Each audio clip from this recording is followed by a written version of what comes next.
Tirurangadi today news അപ്ഡേറ്റിലേക്ക് സ്വാഗതം. സ്വർണ്ണ സമ്പാദ്യം ഇനി തൂബയ്ക്കൊപ്പം 40-ാം വാർഷികാഘോഷത്തോടനുബന്ധിച്ച് തൂബ ജ്വല്ലറി അവതരിപ്പിക്കുന്നു കണ്ണഞ്ചിപ്പിക്കുന്ന ഗോൾഡൻ സ്കീമുകൾ. 5000 രൂപയിൽ തുടങ്ങുന്ന മാസ നിക്ഷേപ പദ്ധതി മുതൽ പ്രത്യേക മംഗല്യ ആനുകൂല്യങ്ങൾ നേടാവും. പണിക്കൂലിയില്ലാതെയും പണിക്കൂലിയിൽ രജിസ്റ്റർ ചെയ്യാനും കൂടുതൽ അറിയാനും 908491 നിങ്ങളുടെ ഇഷ്ട സ്വർണ്ണമണിയാം ഇഷ്ടം പോലെ. വാർത്തകൾ വിശദമായി.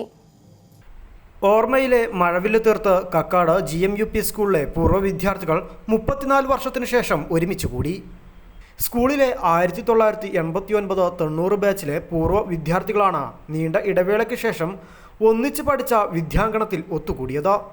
ഓർമ്മയിലെ മഴവില്ല് എന്ന പേരിൽ സംഘടിപ്പിച്ച പൂർവ്വ വിദ്യാർത്ഥി സംഗമം മുൻ പ്രധാനാധ്യാപകൻ V. ഭാസ്കരൻ ഉദ്ഘാടനം ചെയ്തു.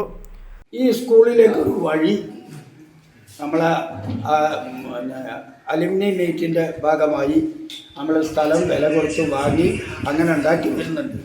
അപ്പോൾ അതിലേക്ക് നിങ്ങളുടെ പങ്കാളിത്തവും ഉണ്ടാകണം എന്നുള്ള ഒരു അപേക്ഷ, സാമ്പത്തികമായിട്ട് ആ പരിപാടി വിജയിപ്പിക്കണമെങ്കിൽ അതിന് നമ്മുടെ പഴയ സ്കൂളിൻ്റെ അവിടുന്ന് ഇങ്ങോട്ടൊരു വഴി ഉണ്ടാക്കുന്നുണ്ട്, ഈ ചുറ്റിക്കറങ്ങൽ ഒഴിവാക്കുന്നതിന് വേണ്ടി.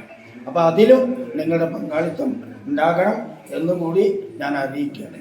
അതൊരു അപേക്ഷയായി സ്വീകരിച്ചുകൊണ്ട് അതിന് പങ്കാളികളാവണം എന്ന് അറിയിച്ചുകൊണ്ട് പൊതുപ്രവർത്തകൻ KP നാസർ പരിപാടിക്ക് അധ്യക്ഷത വഹിച്ചു. ചടങ്ങിൽ പഴയകാല അധ്യാപകരെയും ആദരിച്ചു.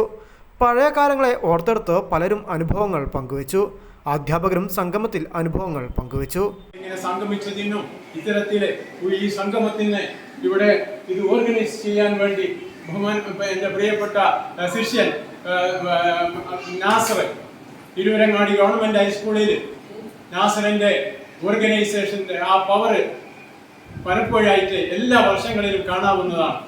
പല വിധത്തിലുള്ള സംഗമങ്ങളും നാസർ ഓർഗനൈസ് ചെയ്തുകൊണ്ട് നാസറും തൻ്റെ പ്രവർത്തകരും തൻ്റെ അധ്യാപകരായ Kooyadan Marakkarkutty, Abu Karimbil, Molly Abraham, TFC club manager KM Siddique, പൂർവ്വ വിദ്യാർത്ഥികളായ Rashida Mol Mankada, MK Shafi, Raziya Poongadan, OC Ayisha Bi, Shamsu Kananchery, OC Jumana, Navas Ettuveettil, KK Kabeer, Ismail Mukkan, KM Thajudheen, Saleem Ambalavan, PK Riyas എന്നിവർ ചടങ്ങിൽ സംസാരിച്ചു.